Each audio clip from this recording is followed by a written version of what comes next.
Tere hommikust kõigile eelkõige Viru Keskuse külalistele, kes on mööda käimas või spetsiaalselt tulnud CV.ee karjäärinädalale, mis siin Viru Keskuse aatriumis terve see nädal toimub ja samuti siia Nordcafe inspiratsiooniseminaride lavaalale. Siin me hetkel istumegi, mul on täna 2 külalist ja meie hommikuseminar võib alata. Nii et tervitused ka meie Facebooki vaatajatele ja Töövahetusraadio kuulajatele. Aga mul on Monika ja Hedi siin. Tere teile! Tere! Hommikust! Teie olete Teliast.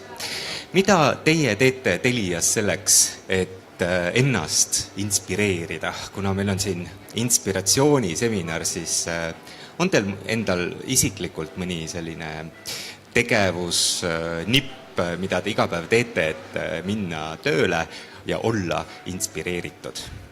Ma arvan, väga hea nipp on lihtsalt, et hoida seda sädet sees, proovida iga päev midagi uutmoodi teha, midagi, mida ei ole varem veel proovinud või mis tundub selline, et vau, ja siis see tekitab sükest kerget sädet ja paneb nagu päeval uue poweri sisse.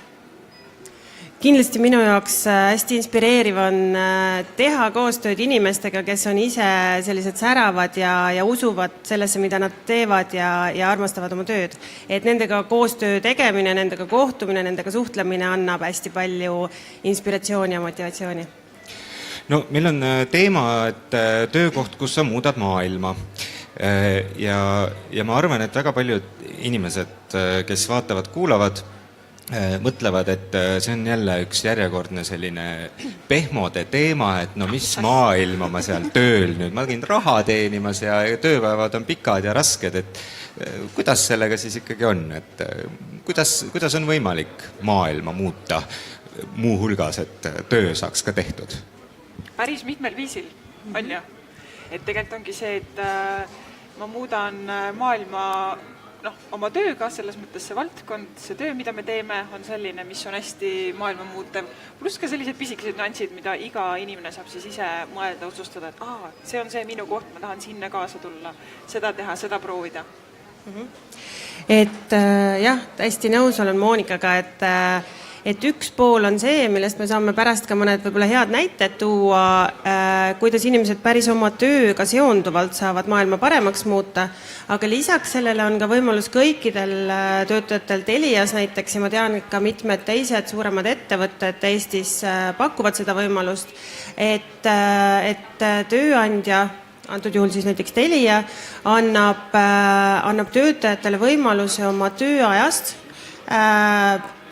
tasulisest ehk siis palgalisest tööajast minna ja teha vabatahtlikuna midagi head, muuta maailmas midagi paremaks.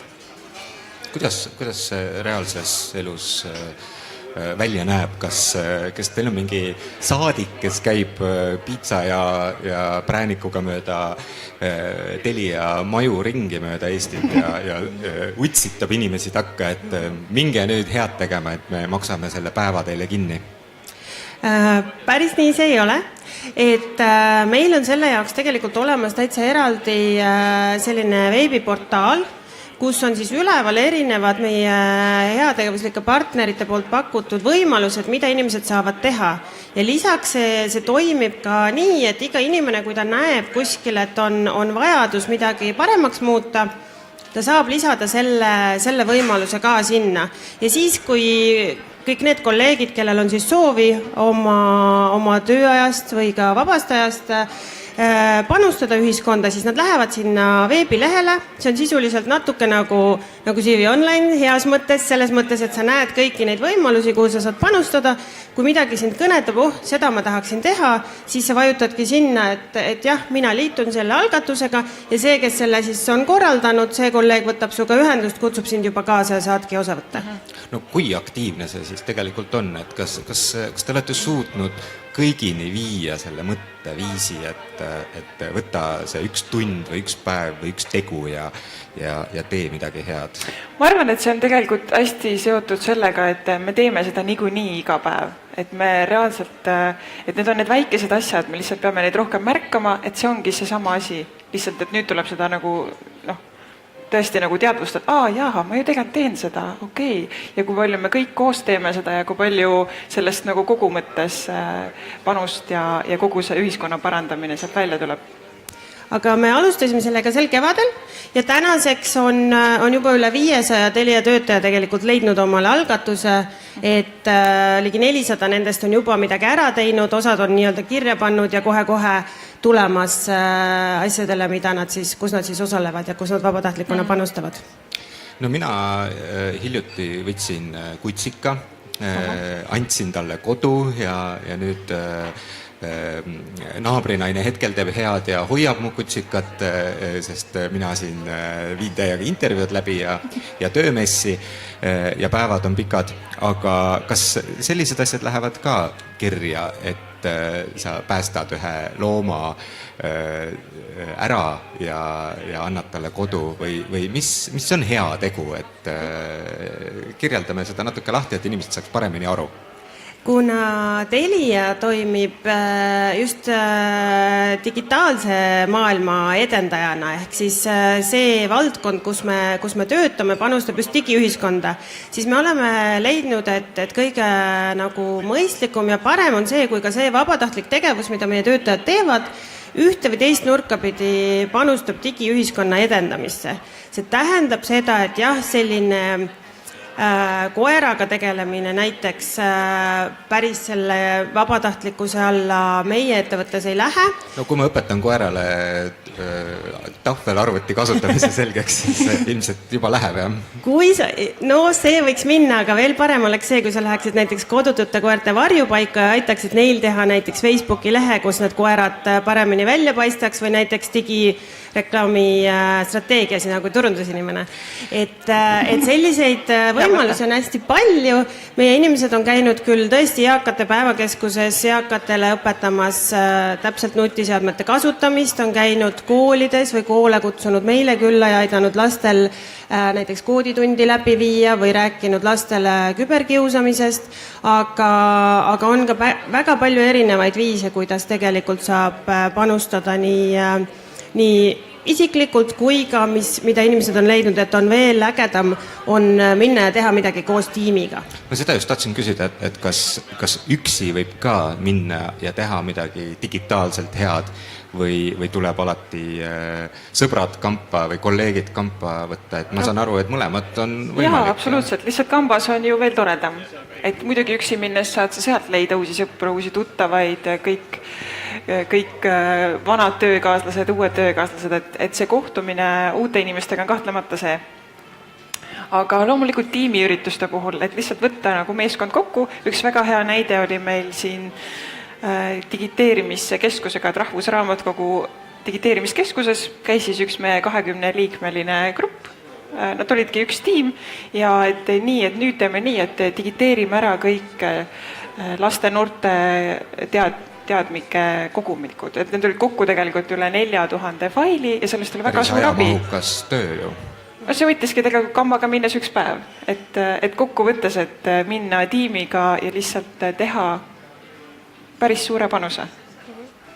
Aga üksinda, kui minna, siis seda on ka hästi paljud inimesed teinud, et on kas läinud, osalenud kuskil üritusel, näiteks Robotexil vabatahtlikuna, või on läinud ka kooli, oma lapse kooli ja viinud läbi näiteks küberkiusamise vastase tunni, et laste teadlikkust sellel teemal suurendada, et täitsa vabalt saab ka ise ja individuaalselt tegelikult teha midagi selleks, et elu Eestis oleks parem. Reedel või nädalavahetusel siin hiljuti just oli Haridusinnovatsiooni keskuses EduHäkk. Oli, et koolirõõmu suurendamiseks loome erinevaid digividinaid. Väga kihvt ja meie kolleeg samuti käis seal. Et hästi äge. Et mentorina siis näiteks mitmed panustavad ka erinevatesse noorte programmidesse. Kas nende tegevustega on kuidagi võimalik tutvuda ka, et need on hästi palju ju kokku ja võib-olla kellelgi on huvi teada saada, et mida on tehtud ja ma ei tea, võib-olla kas nendega saab kuidagi väljaspoolt Teliat ka liituda, et ma tahan ka minna proovida, kuidas digitaliseerimine käib või? Kindlasti saab ja kindlasti julgustame ja innustame inimesi andma ennast üles ja osa võtma sellel teemal, aga täna meie esialgu ei ole sellest väljapoole liiga palju rääkinud, me mõtlesime, et teeme ennem ära ja siis räägime. Teeme majas kõigepealt ära ja siis vaatame. Just, aga muidugi paljud inimesed, kes meil käivad, ka ise jagavad seda positiivset emotsiooni ja seda ägedat elamust ka oma sotsiaalmeediakanalites ja meie Telia enda sotsiaalmeedias hashtagiga Telia Unite, nii et sealt on võimalik kindlasti ka selle kohta infot saada ja kõike seda lähemalt teada saada. Hästi, me saime aru, mis maailma muutmine tähendab, kuidas head teha. Mis on teie sõnum sinna kaamera silma läbi teistele vaatajatele, et mõelge, tehke ka, tulge, liituge meiega või mis võiks olla üleskutse? Mina arvan seda, et esiteks kindlasti igaühel on võimalik, nii olenemata, kas tema tänane tööandja seda võimaldab või mitte, et kindlasti kutsume üles kõiki vaatama lahtiste silmadega enda ümber ja nägema neid võimalusi, kuidas saaks kaasa lüüa, mida teha paremaks, kuidas vabatahtlikuna osaleda. Aga veel enam, et kui te valite omale tööandjat täna, et siis ma usun, et paljude jaoks on ka see hästi oluline faktor, et kas see tööandja on vastutustundlik, kas ta võimaldab ka töötajatel, kas ta annab võimalusi, loob selliseid olukordi, et ka oma töö kõrvalt või oma tööga koostöös on võimalik teha midagi, tänu millele elu Eestis paremaks muutub. Ja minge tööle sinna, kus tööandja mõtleb ühiskonna ja eluolu peale ka, et kui meie teema on see, et kas on võimalik töökoht, kus muuta maailma, siis vastus on, et jah, on küll. Jah, on küll. Lähme edasi. Kui me räägime tööst Telias, siis teil on ju suur ettevõte, korporatsioon, teil on suur maja, uhke maja, see on kindlasti puupüsti inimesi täis. Kas teile mahub juurde? Muidugi mahub. Häid inimesi mahub alati sekka. Kuidas saada Teliasse tööle? Mis on need tagauksed või kood ees ukses, et tulla ja öelda, et siin ma olen Telia, ma tahan ka maailma muutma hakata? Just see ongi selline, algab sellisest sisemisest äratundmisest, et et meil on nii palju ühist, ma tahan sinna kampa tulla, et ma tahan seda sama asja teha, et mina isiklikult tulin praktikale Teliasse, et oli samamoodi, et ma otsisin praktika kohta, et kuhu ma tahaks, et mida ma õieti tahan ja ka ma vaatasin, et issand, me mõtleme nii ühtemoodi, et ma tahan päriselt olla sellest osa, ma tahan nende inimestega sul koos olla. Ja see valdkond loomulikult, et kiirelt arenev, palju saab õppida, et kõik need asjad, et kuidagi endast selgusele jõuda, et mis on see, mida ma tahan. Ja siis sealt tulevad need teised asjad juba juurde, et ja siis me saame koos päriselt teha midagi suurt, midagi võimast, et see sisemine ind on see alusstardipunktiks. No me eile ka rääkisime siin oma persooni brändi kujundamisest, et kes ma olen ja mida ma tahan ja mismoodi oma isiklikku visiooni elus ja tööelus saavutada. Neid inspiratsiooniseminare te võite järele kuulata ja vaadata, kuhu me seal jõudsime, aga mis on teie soovitus, et kuidas siis jõuda arusaamisele, et mida ma tahan ja et see siis ühenduks ka nende Telia tahtmistega või vajadustega. On teil mõni praktiline soovitus nendele, kes ei tea täna, et mida nad tahavad või on alles otsingu teel? Ma arvan, eks iga inimene teab, et kui ta mõtleb enda peale, et mis tema jaoks on õige, mis on vale, mis on need tema väärtused, on ju, ja väga lihtne on erinevate ettevõtete kodulehte vaadata, et kes ta on, mis ta teeb, mida nemad väärtustavad, on ju, ja kui see on selline ideaalne match, siis anna minna. Tegelikult üks uuring ka meil näitas, et inimesed jälgivad ettevõtete kodulehekülgi ja kui nad töökohta otsivad, siis nad püüavad sealt infot saada ja Kersti Vannas Instarist eile ka rõhutas veel, et ettevõtted tehke oma kodulehed ja karjäärilehed korda, et inimesed päriselt tahavad teada, et millega te tegelete, kes need inimesed on, kes teie ettevõttes töötavad ja siis seda äratundmisrõõmu sealt üles otsida. Kuidas teil on lood sellega? On korras? Meil on korras, aga on veel tegelikult päris mitmeid uuendusi tulemas, nii et juba järgmise nädala jooksul peaks meie just nimelt selle töö otsimise ja leidmisega seonduv veebileht saama veel uuema näo ja rohkem infot. Ja mida mina kindlasti soovitan ka jälgida ettevõtete sotsiaalmeedia lehti, et seal on tegelikult, kui kodulehel on võib-olla selline püsivam ja selline stabiilsem info, siis sotsiaalmeedias saad hästi osa ka seda, millega ettevõte igapäevaselt tegeleb, mida ta väärtustab, millistel üritustel ta osaleb või kuhu ta ühiskonnas panustab, et sealt saab ka väga head värsket infot, et kindlasti soovitan seda ka. No mina olen oma töötõttu sotsiaalmeedias väga aktiivne ja ma ei tea, kas sellepärast, et ma olen endine Telia töötaja või sellepärast, et ma kuidagi olen sattunud sellesse infovoogu tõesti kogemata, olen ma näinud Teliat sellise sotsiaalmeedia kampaaniaga nagu Suurim julgus siin ja seal väljas olema. Mis kampaaniaga täpsemalt tegemist on? Suurim julgus on Telia algatatud sotsiaalkampaania, mille eesmärk on tegelikult teadvustada inimestele, nii lapsevanematele, õpetajatele kui ka noortele, mis on küberkiusamine ja kuidas leida abi, kuidas sekkuda, kuidas lahendada probleeme, kui tänapäeval leiavad aset laste ja noorte seas küberkiusamise olukorrad.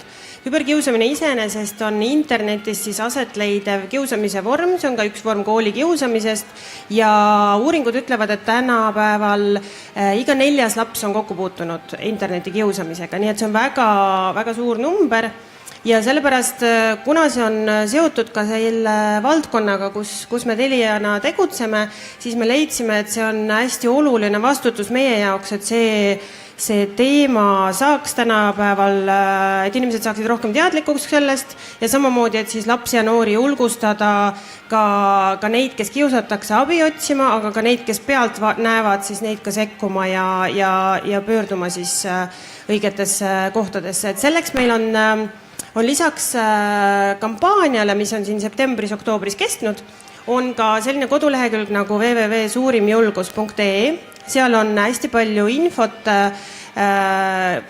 selle küberkiusamise teema kohta ja samamoodi seal on siis otse ka need kontaktid, kust abi saada, kui selline olukord on või kust nõu küsida, kui ei tea, kuidas kiusamise olukorras käituda.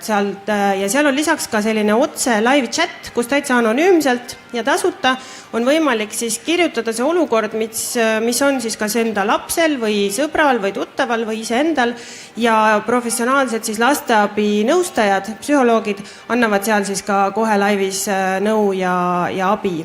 Ja kuidas Telia töötajad saavad ühiskonda panustada, tegelikult meil on oma töötajatest ka need, kes on siis soovi avaldanud üle 50 Telia töötaja, kes on siis koolituse läbinud ja käivad erinevates koolides, on käinud nii oma lastekoolides kui ka mujal rääkimas lastele siis küberkiusamisest, mis see on, kust abi leida ja samamoodi tegelikult terve septembri, oktoobrikuus kõikides Telia esindustes ja kõikidel Telia tehnikutel olid siis Suurim julgus särgid.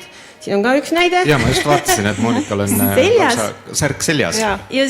Ja just selleks, et seda teadlikkust sellest teemast suurendada ja kui kellelgi on huvi, siis esindustest ja tehnikutelt võib ka täitsa julgelt selle kohta infot küsida. Kuulge, Monika ja Hedi, aga kas me kõik saame aru, et ühiskonda tuleb panustada, Eestis on palju probleeme nii kübermaailmas kui päris maailmas, millele tuleb tähelepanu juhtida, nendega tuleb tegeleda alates nendest kutsikatest kuni küberkiusamiseni, aga kas ei või juhtuda seda, et inimestel ei jää lõpuks aega enam tööga tegeleda, et kõik käivad ringi, korraldavad, mõtlevad, aitavad, panustavad ja töö jääb tegemata?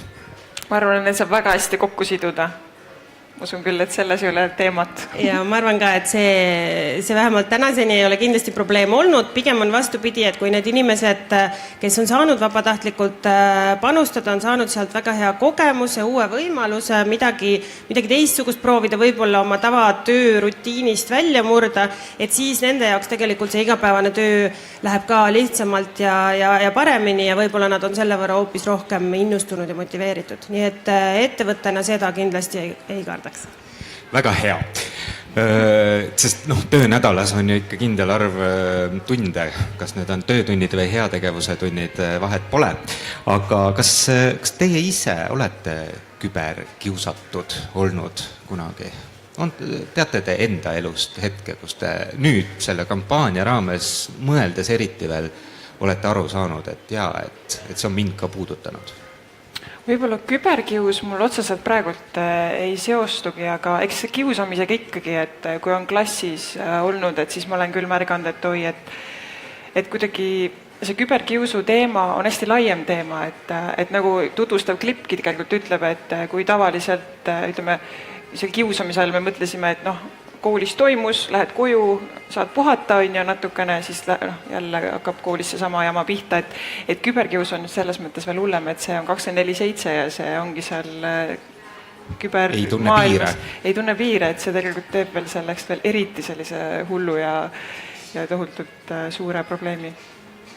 Mina ka isiklikult kokku puutunud õnneks ei ole, küll aga selle aja jooksul, mis ma olen selle kampaaniaga tööd teinud, on minuni jõudnud ja olen ma kuulnud väga-väga paljudest erinevatest juhtumitest, alates juba päris väikestest, ütleme sellistest 8-9-aastastest lastest, kes on kokku puutunud sellega, kuni täiskasvanuteni, keda tõesti siis internetis on reaalselt nagu kiusatud. Kas on sellest kampaaniast ka selgunud või välja tulnud, et kas inimesed üldse tajuvad või saavad aru, et neid on küberkiusatud või kuidas see arusaamine nendeni jõuab, sest tihti see, mis seal chatides, meilivahetus toimub, see võib tunduda selline leebe nali ju. Jah, selle kiusamise puhul ongi see hästi oluline tähele panna, et ta võib sellele kiusajale tunduda leebe nali, aga sellele inimesele, kui see inimene, kellele siis internetis halvasti öeldakse või nendes kinnistes gruppides ka, et kui tema jaoks on see ikkagi väga tõsine ja haiget tegev olukord ja see ka kordub või seda tehakse nagu süstemaatiliselt, siis see kindlasti on küberkiusamine ja miks see tegelikult nii laialt levib, ongi see, et kui tavalise kiusamise puhul see kiusaja näeb reaalselt selle kiusatava nagu kurbust ja üleelamist ja seda negatiivset kogemust, siis internetis see on nii anonüümne, et ta ei näe ja ta ei tunnetagi, ta võib-olla arvabki, et ta teeb head nalja enda arvates. Et igal juhul sellisel puhul tuleks abi otsida. Väga hea. Kordame siis üle. Telias saab maailma muuta. Selleks on väga palju ära tehtud. On hashtag Telia United, on hashtag suurim julgus ja koduleheküljed uurige järgi. Aga aasta hakkab lõppema, meil on siin töömess, inimesed aasta lõpus kipuvad tegema ka uue aasta plaane ja mõtlevad, et oma elus võiks teha üldse muudatusi. Telias, ma vaatasin, on päris palju avatud töökohti olemas siin messil ka, saab Teliaga suhelda otse, virtuaalmess.ee on see aadress, kui kellelgi on veel see meelest lipsanud, virtuaalmess.ee ja seal saab neid küsimusi ise küsida. Teliasse saab tulla ka praktikale, nii nagu sina ütlesid, sina nii sinna juhtusid. Täitsa teadlikult läksin. Täitsa teadlikult juhtusid. Läksid, lõid jalaga ukse lahti, ütlesid, et ma tahan tulla. Kas seda Eestis tehakse ka? On see trend, et inimesed tulevad ise kohale ja ütlevad, et ma tahaks seda personalijuhti kohe näha, sest ma tean, et ma tahan siia tulla? Seda ma ei oska, kui levinud see tegelikult on, aga eks selline julgus ja pealehakkamine ja eks see drive'ib tegelikult kõiki Telia inimesi, et ongi see, et hakkame pihta, teeme ära, loomulikult siin juurde tuleb see pühendumine ka, et teeme ikka lõpuni asjad, et alustame suure hurraaga, aga siis jääb asi soiku, et eks ikka tullakse, ikka on selliseid kirju, et tahaks tulla, et kas teil on ja millal ja ikka. see on väga, väga tore. Kuhu ma oma küsimusega tegelikult jõuda tahtsin, on see, et kas uueks aastaks on ka veel mõni põnev plaan. Ma tean, 5G tulemas on, eks ole, kes ei tahaks töötada organisatsioonis, kus juba, kas teie telefonides on juba 5G siis? Vara veel. Vara veel, jah. Mis tulemas on? Tegelikult väga palju põnevaid asju on tulemas. Ja kindlasti üks asju, mis minu jaoks on Telia puhul hästi põnev, ongi see, et see valdkond, kus me tegutseme, on tegelikult üks maailmas kõige kiiremini arenev valdkond, et hästi palju on uut, hästi palju on innovatiivset ja võimalus nendes projektides tõesti kaasa lüüa. Et seesama, kuidas maailma paremaks muuta oma töö kaudu, tegelikult väga hea näide on see, et siin mõned nädalad tagasi, kui Eestis toimus meedias ka palju kajastatud Digital Summit, kus kõik maailma suurimad liidrid kohal olid, siis Telia tutvustaski seal 5G ehk siis tuleviku tehnoloogia lahendust, mis oli selline, et inimene sai siis istuda hästi mugavas tugitoolis, panna ette VR-prillid ja sellest samast tugitoolist juhtida päriselt suurt koppa, mis asus õues hoopis aknast välja vaadata ja kui ta siis seda juhtis, siis see kopp ka päriselt töötas. Et mismoodi see muudab maailma paremaks? Ikka nii, et kui see nüüd antud juhul siis nii-öelda esimene tehnoloogiline lahendus edasi arendatakse, siis kogu maailmas väga paljudel inimestel, kes töötavad võib-olla ohtlikes tingimustes või keemiatööstustes või kaevandustes, et nemad saavad selle asemel, et olla kuskil väga-väga tervist kahjustavas või ohtlikus kohas, nad saavad mugavalt oma kontori tugitoolis seda sama tööd teha ja seesama selles projektis osalemine näiteks ja sellise asja väljatöötamine tegelikult võib muuta nii Eestis kui maailmas väga paljude inimeste elusid. Selge. Kõik ruttu kandideerima Teliasse, et saba väga pikaks ei läheks seal 5G tuleku eel ja sisseelamiseks läheb ju suures organisatsioonis ka aega.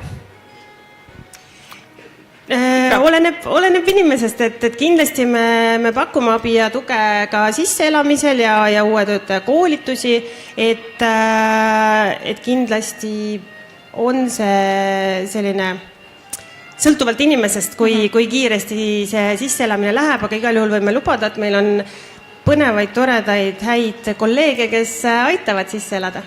Ja uhke vaade. Ja vaade ka kindlasti Tallinna kontoris vähemalt. Et ma tahtsin veel piiluda teie sinna esimestesse töökogemustesse ka, et kui me inspiratsioonist siin räägime, et mäletate te oma päris esimest töökogemust ja seda tunnet või neid mõtteid, mis teil siis peas olid? Päris kõige esimene, ma arvan, et see oli ilmselt kuskil põllul, kui ma korjasin maasikaid ja mäletan terve suvi sai seal hommikul vara küürutatud ja ma mäletan, ma sain veel 3 sotti. See tundus, et vau, et kohe poodi ja et kuidagi see oli esimene raha. Töörõõm ja raha ka veel. Ja et see oli kuidagi ilus mõnus magus suvi, aga sellist asjalikku ja sellist mõnusat nagu päris tööd ongi minu jaoks on Telia see esimene koht, et väga rahul. Mina töötasin ülikooli algusaastatel ühes ehitusega tegelevas ettevõttes, kus ma olin sekretär ja assistent. Ja see oli väga-väga põnev ja selline tundus nagu oli nagu päris töö ikkagi, kõik arvuti ja tool ja laud ja kõik asjad nagu kontoritöö. Nagu kontoritöö, just. Et väga, mulle väga meeldis ja andis sellise hea arusaamise, kuidas päris maailmas asjad käivad kooli kõrvalt. No polegi vahet, kas te alles hakkate tööd otsima või hakkate tööd vahetama, tahate karjääri muuta. virtuaalmess.ee ja onlineexpo.ee ootavad teid külastama, kandideerima, suhtlema nii Teliaga kui kõikide teiste ettevõtetega, kes on üle 150 tööpakkumise sinna üles pannud, nii et selle nädala lõpuks ma loodan, et sina võidad uue töökoha endale. Meie siit seminari alalt lõpetame meie karjääriala jääb Viru Keskuses avatuks kuni kella 9 õhtul ja järgmine inspiratsiooniseminar kell 1. Ja siis me räägime sellest, et kui Eestis jäävad piirid kitsaks, siis kuidas minna välismaale. Kohtumiseni! aitäh! tšau!